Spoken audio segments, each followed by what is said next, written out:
Sahana bhavatu, sahanau bhunaktu, saha viryam karavavahai, tejasvinavadhitamastu ma vidvishavahai.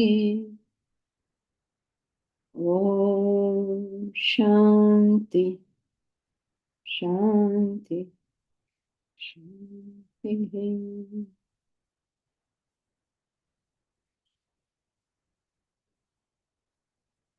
Together we'll chant Bhagavad Gita, chapter 14, verses 18 to 27.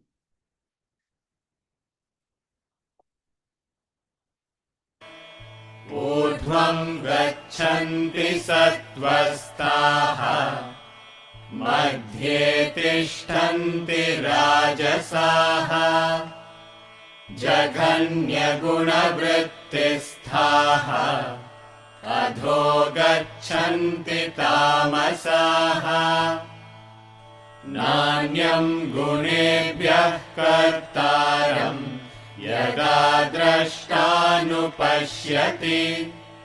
गुणेभ्यश्च परं वेत्ति मद्भावं सोऽधिगच्छति गुणानेतानतीत्यत्रीन् देही देहसमुद्भवान् जन्म मृत्युजरा दुःखैः विमुक्तो मृतमश्नुते।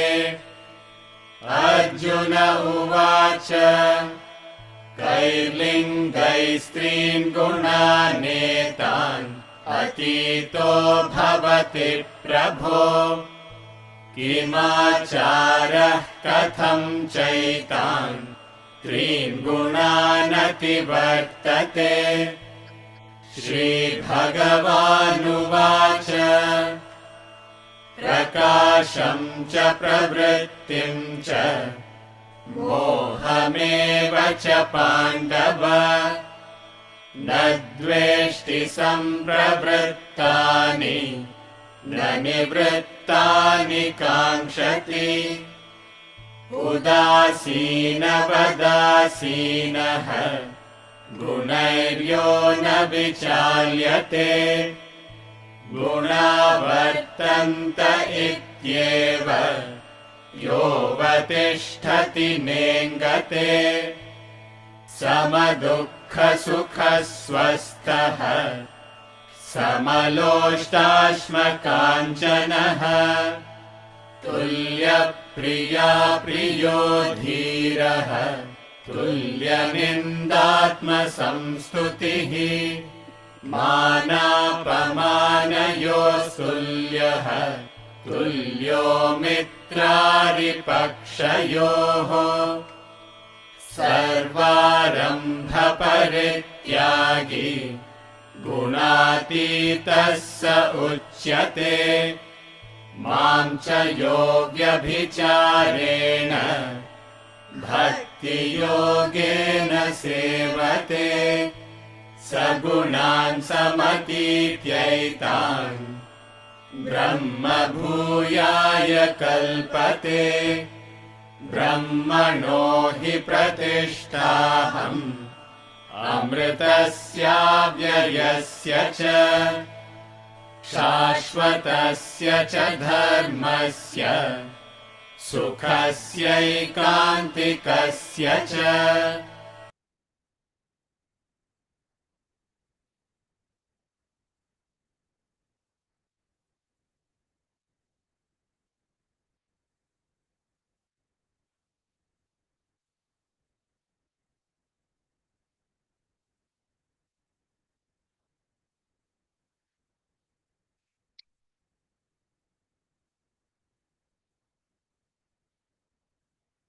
Do not be influenced by the gunas, It means to not be influenced by whatever characteristics there are in the world, means that your intellect is not influenced. And your intellect is not influenced means that you can continue to see the truth of the matter, that you can continue to do the right action, and that you're able to use the situation that you are presented with for the welfare, for the benefit of whatever goal you are striving to reach. So, as soon as you're able to do that, that means what are you able to do? That whatever is going on, you're able to keep your head on your shoulders. Many things will go on. Good things will come, bad things will come. Health will go up, health will go down. Reputation will go up, reputation will come down. Or some people will agree with you, some people will disagree with you. So many things go on in this world, right? We go to everybody and say, Bhiksham Dehi, Bhiksham Dehi. Some people say, get lost, why are you wasting my time? Some people are very respectful. They say, thank you for the opportunity that you have given us to be able to serve this cause. Some people are very, let me think about it. Some people are like, oh, very good, very good. It will all happen, it will all happen. It will all happen means what? You do something, then it will happen. I know one man, he was like, oh, I told him, would you like to give something? I said, oh my God, this is fantastic. What you have come up with is fabulous. ये तो होना ही है, उसका तो कोई ये ही नहीं है, वो ही नहीं है. So much he spoke, but not one rupee came out of it. So all sorts of permutations and combinations you meet in this world. So what do? Number one, your enthusiasm for your work has not decreased. Right? That means your intellect knows what you're doing. The truth of the matter you're able to see in any situation. And you're able to use any situation that you are put into for the welfare of your cause, whatever your cause be. For instance, we all play multiple roles in life, right?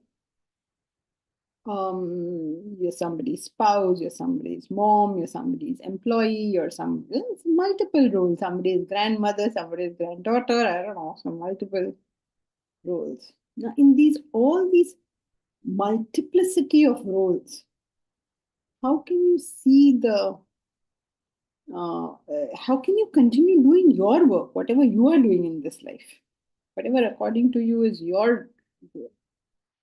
So at the moment, in my role of a spouse, I have to accompany my husband to a conference. Now, so how do I keep my life going in spite of whatever is happening and whatever other roles I have to play? So, don't tell him, but when he was not there, now everybody here knows about Vedanta University. He will say, what on earth are you doing? So don't tell him. But you have to continue your work, right? Regardless of what is going. I mean, you have to play various roles. You play your roles, and you continue doing whatever you're doing. So every time in life, you can't keep on saying, no, I have no time for this. I have no time for this. You can't do that. You have to play whatever role comes your way. You have to deal with whatever situation comes your way. And yet somehow direct all of this to where you want to go. That is called not being influenced by gunas. Most people understand this like in the sense of, oh, you said something bad to me, I will not be agitated. And then they say, oh, I get agitated, Vedanta is not working. The point is not whether you got agitated or you didn't get agitated. The point is, no matter what you went through, materially, physically, emotionally, did your intellect stay on course? And intellect staying on course means, number one, That you're able to assess the situation. That you're able to see the truth over there. Whatever the facts, whatever are the truth, whatever it is, you can see it for what it is. Correct. Secondly, Execute action. to execute whatever is the correct action to be executed. And thirdly, whether it is taking to your goal. you don't allow anything to move you from there. You are be so fixed on your goal, like a very good, excellent, all three of you. Like that pig is in the mountain. You know that peg in the mountain, when a mountain climber climbs a mountain, he starts by putting a peg over there. Right on top, yes, that peg has to be put. Now, on that peg, he's going to hang that string or that rope or whatever it is by which he's going to haul himself up. If that peg is shaky, he's going to come crumbling down. Your goal is like that. Your ideal is like that. Your purpose, your vision, whatever it is you have is like that. No matter what happens, that one thing doesn't move. The world can turn upside down. That thing will not move. Now, incidentally, this will also give you another advantage. What is the other advantage you will have if you have a goal so fixed that it will not move? What is that other advantage you will get? Which is incidental, okay? It's just an incidental thing that happens. So, what is that?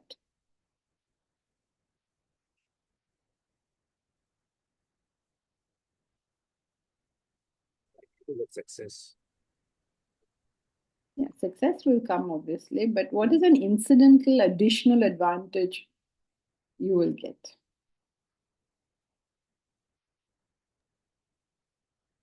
It's really not something you tried to get, or it's not something you had hoped to get. It's something you probably don't even think that you got.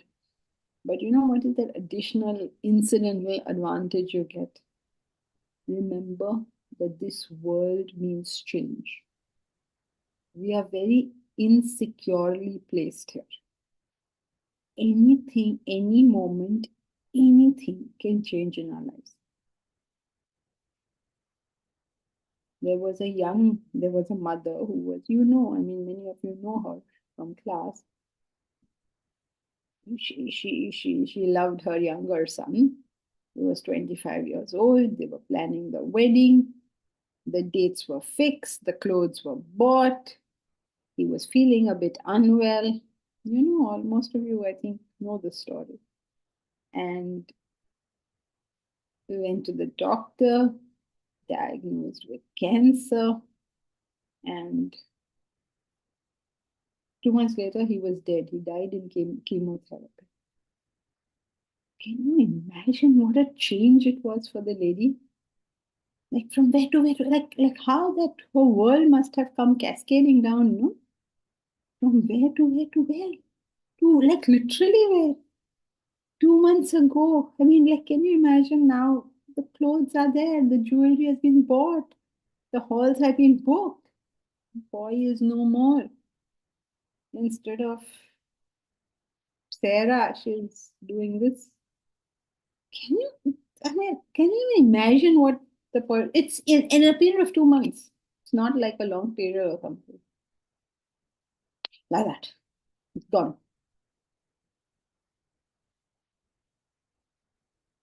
How do you deal with it? How do you deal with this changing world?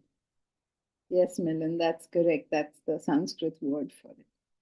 An incidental advantage that you get if you are fixed and firm on your goal in life is that you have something permanent with you. In this crazy, crazy world where anything can turn, the tide can turn anytime for anything. Today we are all meeting here like this. Who knows what tomorrow is going to be for any one of us? Anything, class, will come. You think everything is going superb and then suddenly it's not. Or you think everything is going badly and suddenly it's not. So, in this impermanent world, if you need an anchor, what we do all the time is that we find an emotional anchor, not recognizing that that emotional anchor is itself a little dagma dole itself by nature. So your best anchor becomes your goal. your goal, or preferably your ideal. The more your ideal is fixed with you, in your head it is fixed. See, this is something you have control over. The more it is fixed with you, the more or the less buffeted we are by the changes that take place around us. And the higher that goal is, the higher that ideal is, the more beneficial for us and for everyone around us. Like these are the incidental things. But what he is talking about over here is how come is what is non-affectation by the gunas. It means your intellect is not affected. It means that your truth is able to be seen, your action is able to be done, and your ideal is able to be kept.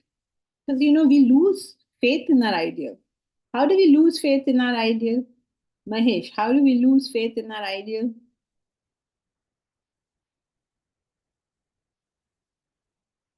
Mahesh, you cannot stay quiet. You should know this. 20 years, poor Mahesh has been working on Vedanta. Okay. In 20 years, he has had no encouragement, no support, no, like if he goes and tells anybody anything, they say, "What are you doing? Why are you doing?" He says, "I need money, please. I'm sending out emails. At least open my emails." Nobody will open the email. Okay, Baba, but to send emails, money has to be spent to send those emails. Somebody please give me money so that I can send those emails. Money is not there. Encouragement is not there. Result is not there. But 20 years he has gone on every Saturday sending the email. So, what is it that can affect your ideal? Lack of encouragement, lack of success, lack of support, all these can. That's why I'm asking you, Mahesh, what can? He doesn't know also, bichara, because he has been going on consistently doing it. Can be so irritating, right? He sends you all an email, open at least. He sends me every now and then, he sends me email open rates. I send so many emails, so many were open, and his average open rate is like 10% or some such thing. And we are spending money on that. Right, Mahesh? Approximately 10%? No, actually now the open rates have increased over 20%, sometimes Oh, wow. 25%, yeah. Wow. But the effect is not there on the ground. I mean, Okay. Anyway, the step open by rates step. have increased a lot. Oh, wonderful. Congratulations. And Obviously, that does not include the Apple products because Apple has a security concern. So it's actually more than 20-25%. oh, lovely. Very Yeah. good. So 20 years he did it. First it was 10%. Now it's become 20%. Now see how happy he is at 20%. When he started, if someone told him 20% open rate, he'll say, no, I don't want to do 20%. What's the use? But the thing is, these things affect our ideal. Hundreds of things. He is not doing something. She is not doing something. Why should I do? Those people are not doing. They are not, I mean, are they the prototype on which you want to run your life? Is that what you're trying to follow? So many things can affect our ideal. So many things can affect our dedication to the cause. That's a very, very, very interesting thing. When we used to go to buy the plot, we didn't have any money, right? So Pranesh, who drove me to maybe 70-80% of the plots we went and saw, like 60-70 plots.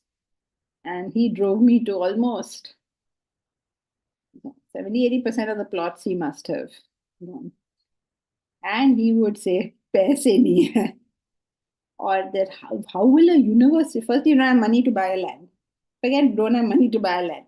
You don't have money to pay the broker to for that land you want to buy. Then, okay, somehow you'll buy the land. How will you put up the buildings?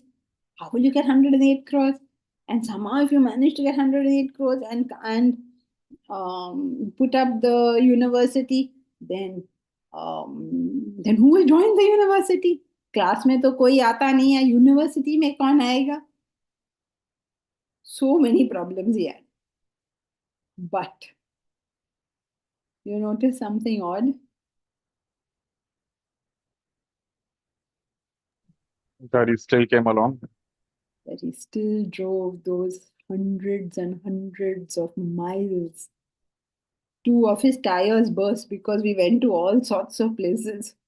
I don't know how much he spent on only car repairs for this whole. Kept going. Many things can affect the idea. All of them generally come under the title of Gunas, because Gunas is a classification of our thoughts, and our thoughts are about the world. So it's generally a classification of the thoughts and the world. Means our thoughts about the world. So all of this can affect us. All of this can affect our thinking, our doubt, our indecision, everything affects it. And yet some people just continue. Just continue. And if they do that, they get this additional advantage, which is The permanent Not losing factor in their faith. life. yeah, they find some permanence in all this impermanence. Even a simple thing like your daily schedule, like you're getting up in the morning and first thing, studying. There's a permanence there.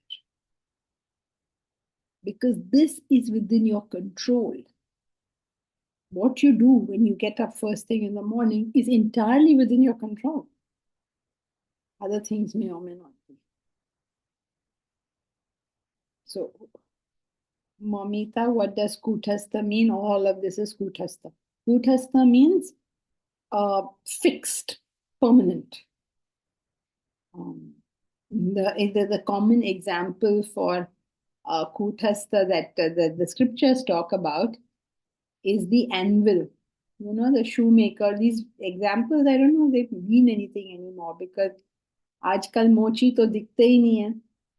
So if you remember, there used to be a mochi. The mochi used to have that anvil on which he used to shape the shoes, repair the shoes, make the shoes, whatever. So as these changes of the shoes, different repair, different making, different types of shoes, rich man's shoes, poor man's shoes, all this is happening in the area of the shoes.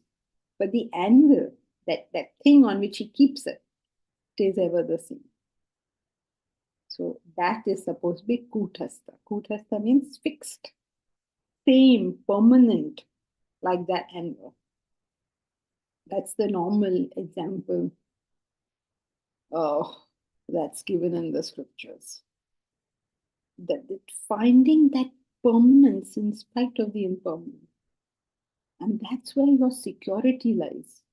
The security means you don't feel like, shaken at times. You don't feel shaken, whatever happens. Bharat, when Facebook changes its promotional policies, yes, that's true too. Mahesh is in charge of doing our Facebook promotion. But the Facebook is very smart. They don't want us to they want us obviously to spend money, and we obviously want to do it in a way that we don't spend too much money. So Mahesh and Facebook algorithm are always at counter purposes, and the algorithm keeps changing. Every time he figures out what it is doing, he changes it again. But he has to still stay consistent with promoting it with the least cost. And by the way, he does a fantastic job with that. I don't know if you all know, he beats industry averages. Can you believe that? And he doesn't know anything about it. I mean, he didn't originally know anything about it. He learned this whole thing while trying to promote Vedanta.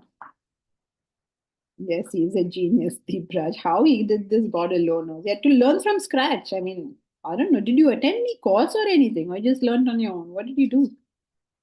No, the first time there was someone who had come on board. Facebook contacted us, and we ran the first campaign with them because it was early days.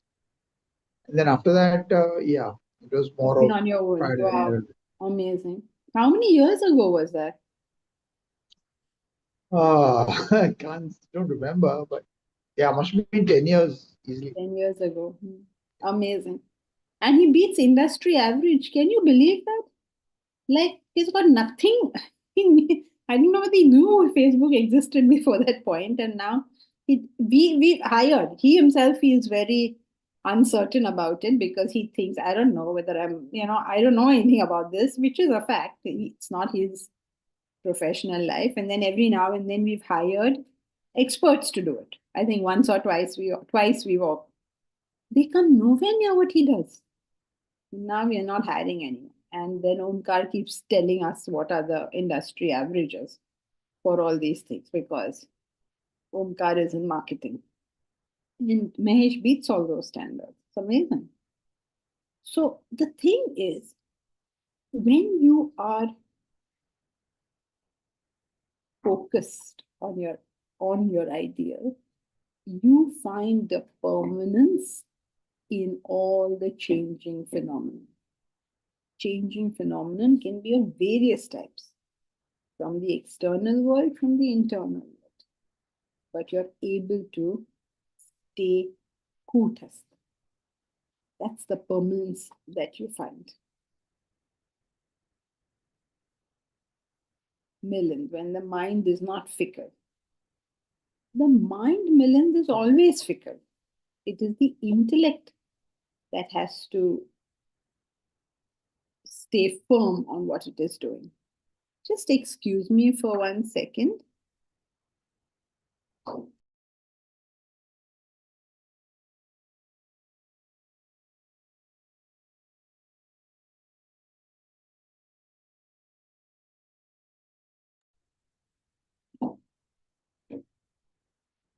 Okay. So this is not being influenced by the gunas. How does this come about? If you remember, he was telling us in the 18th verse. No, wait. 19th. 19th verse. He was telling us about Jnana Yoga. Right? He told us about Jnana Yoga. Then Arjuna piped in and said, what is the characteristics of this person who is not influenced by who has transcended the guna? So he told him that. Now he's returning to his original flow of thought in verse 26, and exactly how it happens in class, no? Somebody asks a question, then you answer that question, then you have to return to your original flow of thought. So he had started with Jnana Yoga, and in verse 26, he tells us about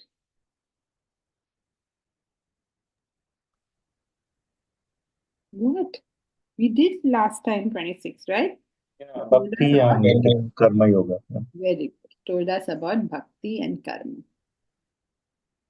So, he who serves me with unswerving yoga of devotion, he having duly crossed these gunas, is fit for becoming Brahman. So, you're already familiar with this. Mam cha yaha. Yaha means whoever. This is a universally true thing. It is not asking you man or woman, old or young, Brahmin or non-Brahmin, not asking any question. Indian, non-Indian. Yaha, beautiful word. Yaha. Yaha means whoever. This is a cause and effect relationship. It is applicable to everybody. If you are a human being, this will become applicable to you. So whoever, whichever human does. Avyabhicharena. by the process of not, what should I say? It's translated into English as unswerving. Unswerving means with fidelity, with I don't know, how do you with lack of bad character. I don't know how to translate this thing.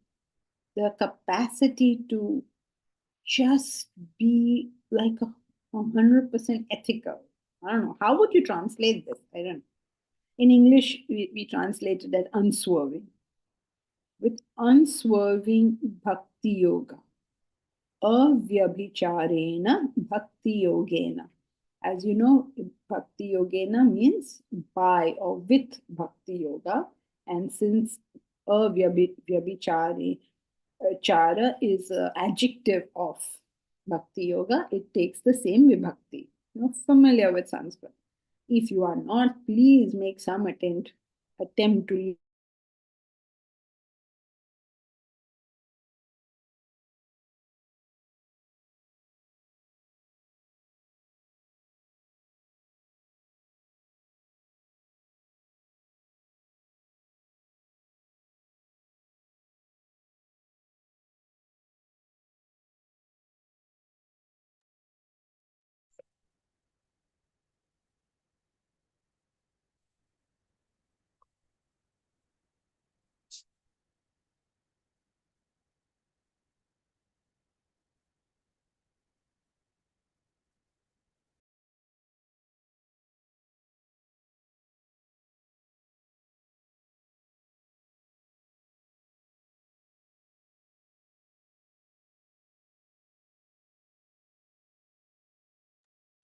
No sound, no video.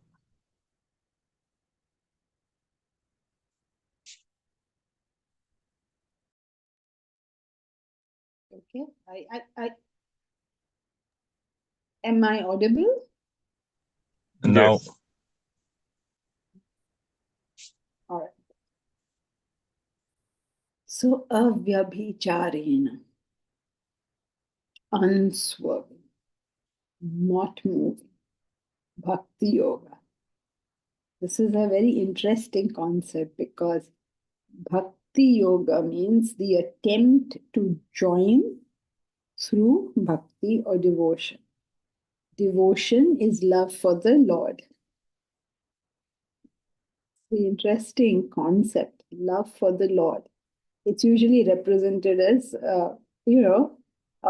like Radha's love for Krishna and, things like that, Mira's love for Krishna. It's all symbolic, please. How is it symbolic? What is a wife who has fidelity, a chaste wife, never thinks of any man other than her husband, correct? So, avyabhicharena bhakti yogena. Remember, this is poetry, so lots of things are said without being said. So, as Radha can never think of any man other than Krishna, as Meera can never think of any person other than Krishna, as Sita can never think of anyone but Rama. So that's the quality of a chaste wife, right? No other man enters her horizon. So too are we brides of the Lord. And if you think of anything other than the Lord, you are not a chaste spouse. It's a poetical way of putting it. So, what is Bhakti Yoga? That your interest is centered in the Lord and nothing else. But praying hands are only as good as serving hands. The whole day I spent in prayer. Not good enough. Praying hands have to be serving hands. So, bhakti yogena sevate. avyabhicharena bhakti yogena sevate. The service. I mean, how do you put this into equivalent English poetry would be the service of a chaste wife. The wife does everything for the sake of her husband. She never moves her thought from there. And she's in service of him. She's not just sitting. You know, there was a movie.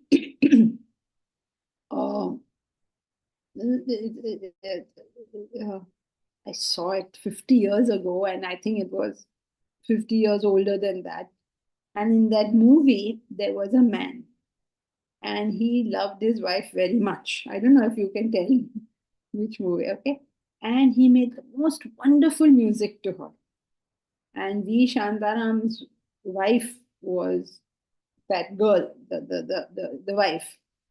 What was V. Shantaram's wife's name? I don't remember, but whatever. She was the heroine. Now this Sandhya. huh? It was Sandhya. Sandhya? Sandhya? I think. I don't. Yes, Sandhya. Okay, so she was the heroine of that movie. Right? Now this boy, her husband, would write the most beautiful music and the most beautiful poetry, and he never associated with her at all. And he loved her and he loved her and he loved her so much. And he would dream of her, that she was dancing and she was singing the songs. And then there was some song where I don't know, this they did, and then she was a girl and she was a boy, and I saw it a very long time ago. Na na na na na na na na, something song like that. There was. Do you remember which movie I'm talking about? Navrang. Navrang? Yeah. Okay. Mahipal and this his wife, Okay. V. Shantaram's wife, So you Sandhya. remember that movie, no? I hope I'm remembering it correctly. So he wrote all these beautiful songs and he was dreaming of her all the time. But she, poor thing, was dying of loneliness because he was never there for her. He was so much in love with her, that, and he wrote the most beautiful poetry and he had the most beautiful dreams about her, but he never with her. So that poor lady was like a single lady because she had to do all the work herself and she never had her husband's companionship at all. Now, that is not a recommended spousal behavior, right? That's why he says, avyabhicharena bhakti yogena. That boy, whoever he was like that. He didn't have eyes for any other woman. He was not dreaming of any other woman. He thought she was the world's greatest woman. He made the most wonderful poetry towards her. But that sevate bit was missing. So, avyabhicharena bhakti yogena sevate. So I'm a very chaste wife. What am I doing? And my mind never moves from my husband. I love him so much. But when he goes to work, I have never woken up. When he returns from work, I can never say hello to him because I'm busy seeing romantic movies or something. You know, it's like I'm thinking, oh yeah, my husband is so nice, but kaam kuch nahi hai. So people believe bhakti yoga is the easy part of just having lot of emotions. So please note, avyabhicharena bhakti yogena sevate. Without seva, doesn't count. So you have to serve the Lord. Now, how will you serve the Lord? Can you cook for the Lord?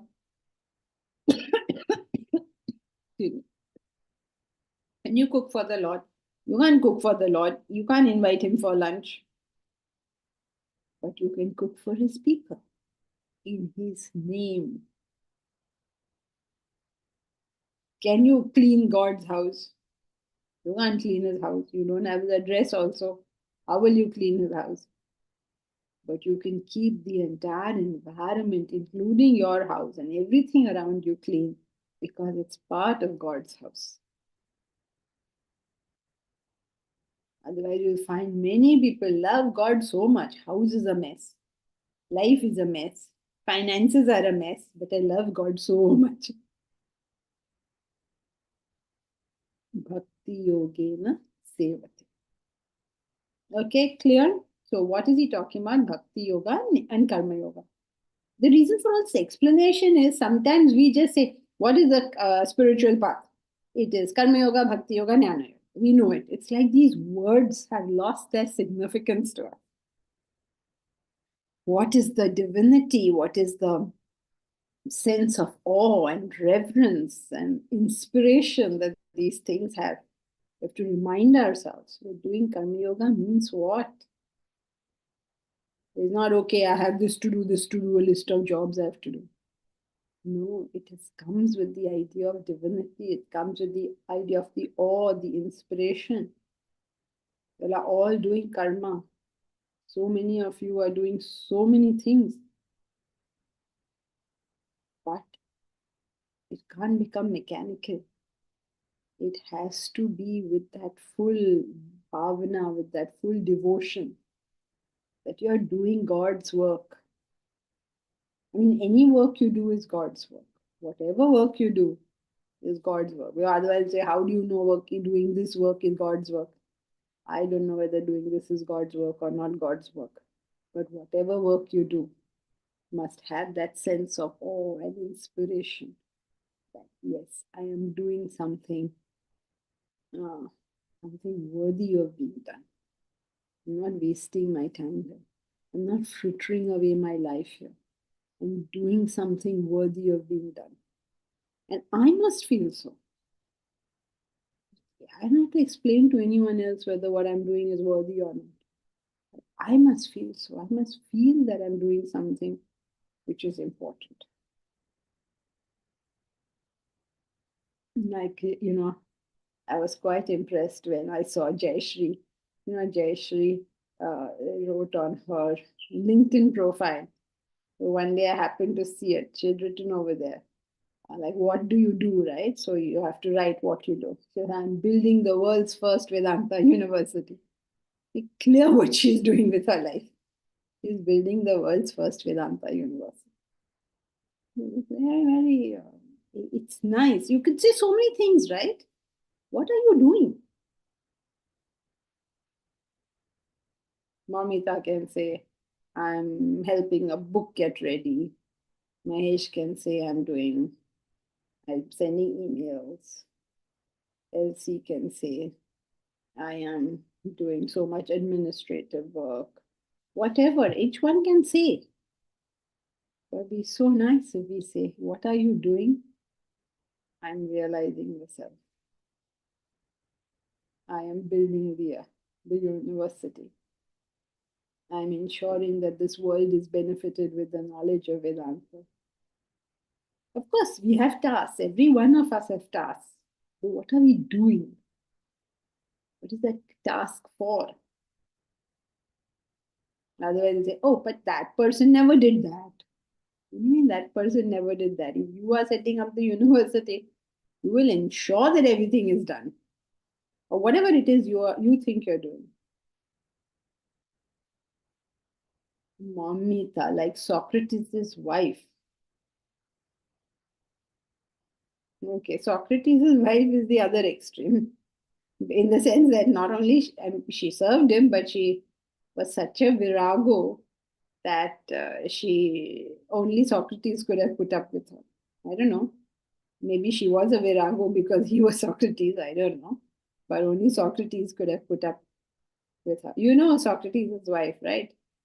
She was terribly unhappy with her husband because he was a philosopher, so he philosophized. He couldn't understand what is the use of all this, telling people what is truth and all. Thoda kaam karo, thode paise kamao. You're going to the marketplace and discussing with people to find the truth. She couldn't see any value in the work he was doing. Can you imagine that lady? She was Socrates' wife, right? Today, like 2000 years later, that method of inquiry which he has initiated is known as the Socratic method. Can you believe that? And she didn't find anything useful in what he was doing. 2000 years later, we are still using that method. And she neither benefited from it, nor found it useful, nor anything. And all of us are fascinated. Oh my God, how did he do this? So, this is another thing, right? Your wife, your spouse, the person closest to you may feel that what you're doing is totally unimportant and futile and waste of time. The society around you may think that you're actually damaging the youth. Tukaram's wife also was similar. Yeah. So all this is all, can you stick with your goal? See, Socrates could have said, no, my wife doesn't think I'm doing a good job. Let me leave this. Then we would not be talking about him today. So many things can influence, but we don't take. So anyway, so coming back to Socrates' wife, she was, I don't know if you'd call her avyabhicharena bhakti yogena sevate. I mean, she was the other extreme. She was always criticizing him.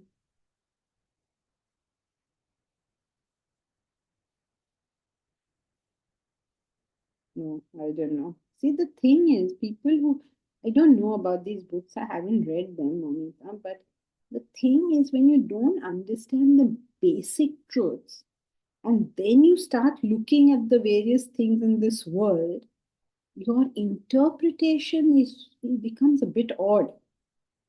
So, if we have to really think of what our Vedanta studies are doing for us in a strange way, that we may not ever recognize these things. What's really happening when you study Vedanta? Two things are happening. One is you're able to identify a fact. You're able to identify, is this a fact or is this not a fact? You're able to make that judgment on fact, not fact. And number two, you know what to do with that fact.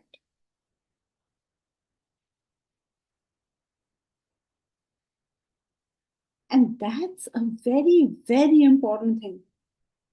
Like, if you've never studied Vedanta, but you read the Ramayana and the Mahabharata, for sure you're not going to get the meaning. For sure.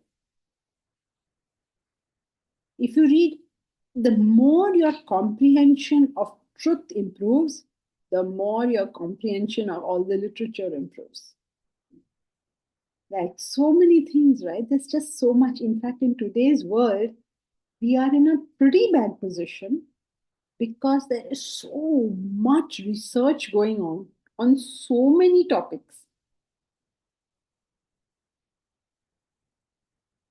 And nobody see, and okay, so you find that we have research findings.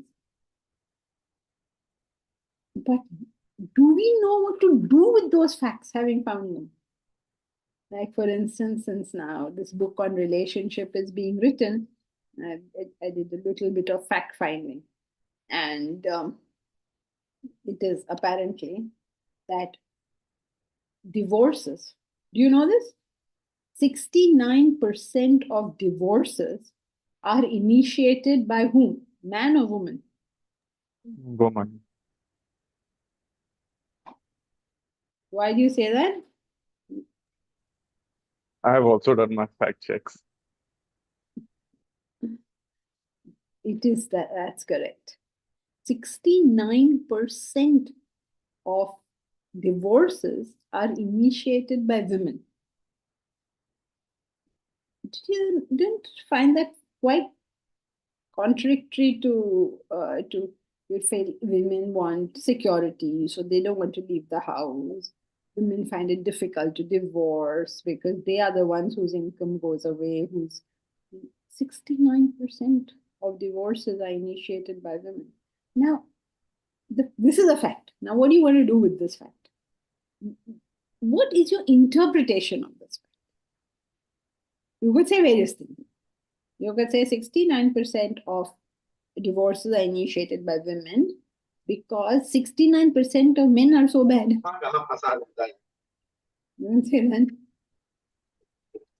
There's so many interpretations that you could give to this. Which is the right one? To know which is the right one, you need Vedanta. an intellect, really. Because people can come to Vedanta and not develop an intellect. So let's say you need an intellect. Vedanta comes in only because it's the only systematic way of developing an intellect. But it's quite possible that you are in Vedanta and you didn't develop an intellect. That's also possible. Because you have to do the stuff that it says. No? So, what Vedanta is supposed to give us is our capacity to see a fact and to place the fact in the right position. Because if you err on either of these two things, your actions are bound to go wrong. So I don't know. So what I was saying was, I don't know these books and I don't know what their interpretations are. But first, we have to get the overall picture and then we put the pieces in place. If we try to put pieces in place without the overall picture being correct, then what happens is those pieces don't go in the right place. And then our picture doesn't get formed. So many people, Swamiji used to say always, while you're doing your studies, don't read any other book. Simply concentrate on one book and know that thoroughly. Then all other books will become clear. Bharat, without service, even knowledge path is meaningless, right?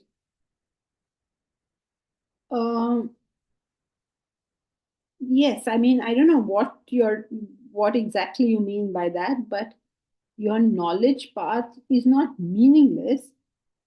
Your knowledge path will not be supported. What will happen is knowledge is a very abstract thing. And it's very easy for it to just disappear. So almost without your understanding it, you could be on the wrong path and not know you're on the wrong path. Right? All the fanatics have all studied their scriptures, right? And they can quote their scriptures very well. Anybody rigid, anybody stubborn, anybody fanatical, anybody, they will quote the scriptures, they will quote the facts, they will call pessimistic people. Remember, I told you about that gentleman who was so pessimistic. He was telling you facts. So it's not that the knowledge path becomes meaningless, it becomes unsupported. So if you think that this is how it is, then when you do it in the world, you should get good results, you should get success. If you think H2O plus O2 gives 2 H2O, then when you put the two together, you should get 2 molecules of water. But what happens if you don't do this is that you never find out that I'm thinking X plus Y should give me Z, but I'm never adding X plus Y actually. So that Z is always a question mark. I mean, I don't know whether it's true or not. So I wouldn't use the word meaningless, I would use the word unsupported. Your knowledge path becomes unsupported because only in action is knowledge revealed. Okay, but what is the reason only devotion is mentioned here? I mean, without service, devotion is incomplete. So couldn't he say without service, knowledge and devotion are incomplete? No, but there he spoke of Jnana Yoga, and here he's saying and. Cha, the word cha in Sanskrit means and. So Jnana Yoga and avyabhicharena bhakti yogena sevate. It's and, no? So that there and this now has to be taken together. All 3 yogas have to be done. Yes, in principle, you're correct. Okay, thank you. Milind, what? So annihilating my desire. So I'm assuming you're answering the question, what am I doing? But Milind, it's difficult to keep a track such as annihilating my desires. It's better to have a track of doing something rather than not doing something. That would be an easier goal to maintain.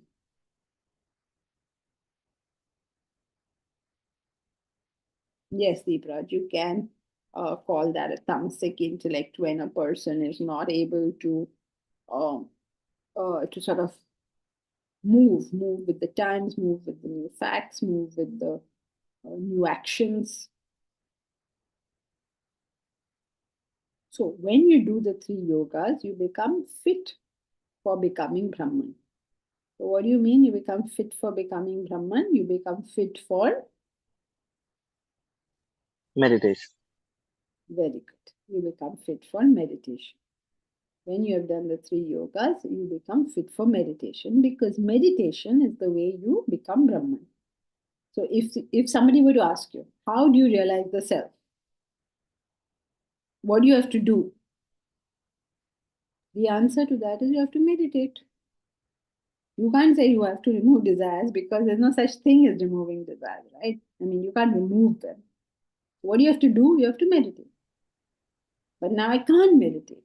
So therefore you have to do Karma Yoga, Bhakti Yoga, Jnana Yoga, by which desires come down, you can meditate and then realize the self.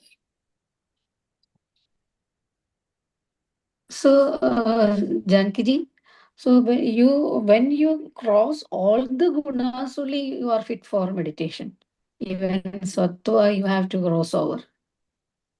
Yeah, I mean, when you are 99% sattva, then you can meditate. I mean, you can meditate means you are on the verge of realizing. Okay.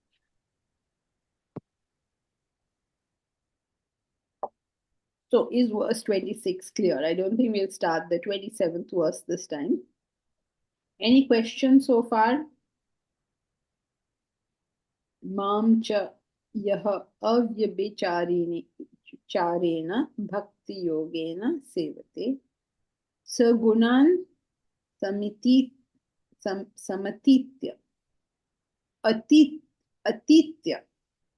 Atit, you know the word atit. So atitya means it's the what is it called? It shows you that it is done. Gatya, gatya means having gone, or gatva, agatya. All this is the labanta shows that this has happened. Khaditva aham gachami means having eaten, I am going. So that form means having done something. So samatitya. Atitya means having crossed over. Means once you are uninfluenced by the gunas, which you can do for this week, you can see how much, just observe yourself and see how much are you being influenced by the gunas. And by influenced by the gunas, it means how much is your intellect being influenced by the gunas. You will notice that if you're feeling positive towards somebody, their bad qualities fade into the background. And if you're feeling negative about somebody, their good qualities fade into the background. So what does it mean I'm not influenced by the gunas? It means that in that good, when you're feeling good about that person, when you're feeling bad about that person, you're able to still see the person as the person is. Means the good and the bad, you'll be able to see. So do that. Maybe practice that for the week and see whether how much are you holding. How much are you holding the same assessment of that person regardless of your current feeling? How much are you holding the thought of your ideal regardless of your current feelings? Sometimes you're being encouraged, then you're feeling very good. Sometimes you're being discouraged, and you're feeling very bad. How much are you holding the ideal? Sometimes you're successful and you're like, oh yeah, let's go for it. Sometimes you're failing, so you're like, oh, what's the point? How much Didn't you put- understand, Janki. How do we connect feelings to gunas? when you're feeling loving towards somebody, okay, so you and Raj are getting along very well. Then you say, oh, my Raj, he is so sweet, he's so nice, he's the best husband in the world. Then you have a fight with him. Then you say, see, he's always been like that. No. So when you're feeling positive towards a person, all his good qualities come to the forefront. When you're feeling negative about a person, all his bad qualities come to the forefront. Now, regardless of how you're feeling, can you hold your assessment of it? That Like is a when he objective assessment. Like why this not behavior why came about. he is like, suppose, let's say, now I don't know him, but I'm just giving some characters. Let us say Raj is a person who's very interested in fitness, who takes care of his health, who is hot-tempered, who is a devoted husband, who is give me one more bad quality, who is messy. Okay, so let's say we have these 5 characteristics. Now, when I'm feeling good about him, I say, see, look at how fit he is. Look at what a devoted husband he is. When I'm feeling bad about him, I say, he's so hot-tempered, he's so messy. But in both conditions, can I hold all 5 qualities? Yes, okay. Thank you. Yes, and for everybody, please, I'm not so familiar with him. I have no idea what his good qualities and bad qualities are. These were just examples. Otherwise, next you will be asking Momita, is your husband very messy? You don't know, but he may be the cleanest man on the surface of the earth. So these are just examples. Okay, so hold it. Your ideal, your assessment, your fact, hold it, no matter what the mind is going through or the world is making you go through. Okay, try it for this week and tell us next Sunday how you experience that, doing that.